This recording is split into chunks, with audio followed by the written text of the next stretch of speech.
When I moved to Nashville 17 years ago, one of the things that attracted me the most was the vibrant music scene. I knew that I could garden here, but I also grew up being a music lover.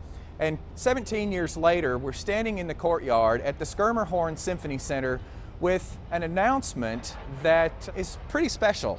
I'm here with Rhonda Helton, who works for the Symphony, and tell me about this little event that we're having here today. Well, today, Troy, we are unveiling the Crescendo Symphony Rose, which has been named in honor of the Nashville Symphony. It's a very unique honor, and as far as we know, we're the only symphony in the country that has a rose named after it. Right. And how did the Symphony get involved in this? We were very lucky because Pat Bullard, who is the visionary and the founder of the Nashville Music Garden just across the street here, was working on that project, and I think she realized that we had so many wonderful roses named in honor of country music stars and Nashville celebrities, and she wanted to also showcase the other side of Music City, which is the Symphony. So we were very, very lucky. Yeah, and it was Pat, I understand, and a combination of people from the Nashville Rose Society, and eventually it got to Jackson and Perkins. That's exactly right. Pat worked with Sam Jones from the Nashville Rose Society, and they approached Jackson and Perkins and got them on board. How did the name Crescendo come about? Well, it was actually a really fun process.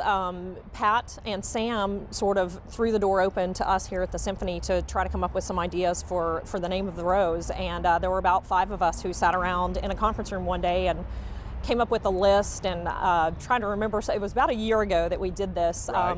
We came up with Allegro, Symphony in Bloom, Schermerhorn Rose, right. and settled on Crescendo out of a long list of possibilities. Sure.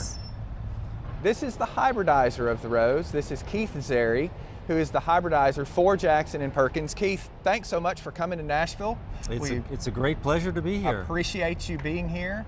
Tell me a little bit about your hybridizing process and how the Crescendo Rose came about. Well, let's use Crescendo as an example. Okay. In 2001, we made a cross between the very well-known rose Gemini, which is probably the best-selling hybrid tea in the U.S., Okay. and a rose bred by Dr. Sam McGrady from New Zealand called New Zealand. Okay.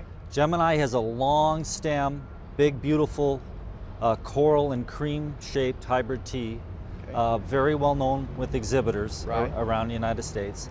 And New Zealand is a more compact plant, big flowers, but an incredible fragrance. Okay. And the biggest fault of Gemini is it doesn't have a great Fragrance. scent.